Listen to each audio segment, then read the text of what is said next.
Hi guys. I know it's been a while. I had my encounter with an awful and really nasty reaction video, and I said I wouldn't do it again.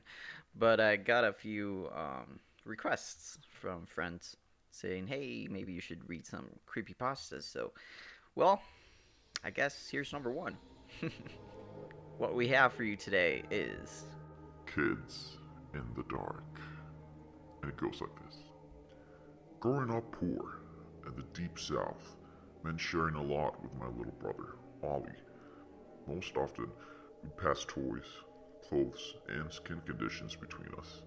Up until he was 6, we even shared a bed. Neither of us was happy about that. It was my 10th birthday when that changed. I got one present that year, and it was a bed of my own. Ollie was jealous right away, and I could understand why. He had to keep that half broken down frame with the worn out mattress. The one I'd gotten wasn't much better though, but not being broken and worn was enough.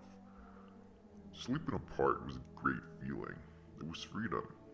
No longer would I have to suffer the sudden and inexplicable kicks to the stomach. No longer would I wake up with Ollie's food pressed into my neck like he'd stepped on Dracula the night before. At least, that's what I thought. Right away, right after I got the new bed, the shriek started. At first, I thought Ollie woke up in the middle of the night and screamed because he'd gotten scared. Then, the sound echoed through the tiny room again, and I knew it wasn't a normal cry. The room was always black as pitch after sunset. The one window we had was pressed against a long leaf pine, and even the biggest, brightest moon cast no light inside. The shriek just about drove me crazy.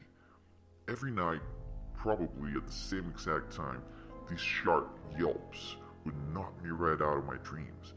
It wasn't my mom or dad yelling either. I knew what that sounded like, believe me. Most worrying of all was the fact I could never tell where it was coming from. It seemed completely random. One night, it'd come from somewhere near the closet. The next, it shoot out from a corner of the ceiling. Any hope I'd had of having my own space would get dashed every time Ollie would silently slip into the bed with me, shaking like crazy. He'd clasp onto me and wouldn't let me go until it was almost daybreak. Most times, I'd take his hand and tell him everything was going to be okay. That'd be over by morning, but I was never really sure. Over time, the shrieks started changing. At first, it was only by small degrees, but eventually, it took on the primal hooting sound of Primate calling out its fierce warning. I had to clasp pillows to my ears just to keep from going deaf. Mom and Dad never believed me or Ollie.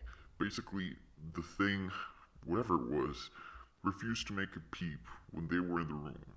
Apparently, they couldn't even hear it through the walls, even though it was damn sure loud enough. The shriek just got worse and worse until I felt like I couldn't take it anymore. Me and Ollie were doing really bad in school, and we just had no energy at all. I could sleep more deeply with my head propped up and eyes open in the middle of class than in my own room at night. Then thankfully, we moved out of the house nearly a year later. I had contemplated all sorts of things, even a child's clumsy concept of suicide, to get away from the horrific nightly noise. There was no problem at the next house. It was a nice, white cookie cutter home on a dead end street, and I welcomed a normalcy. What's more, when we moved in, there was a bunk bed waiting for me and Ollie. No more broken bed, no more second bed I ended up having to share anyway. The only problem was deciding who'd get the top bunk. I told Ollie I deserved it. After all, I had gotten a new bed way back, and he ruined it by climbing in every night. What? He shook his head. I never did that. I had always wondered why the noise stopped the second I was sharing my bed.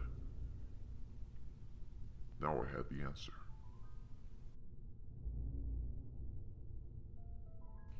Alright, guys, so that was a short one. That one was Kids in the Dark. Honestly, that's pretty scary. I mean, the guy's pretty much hugging whatever this thing was.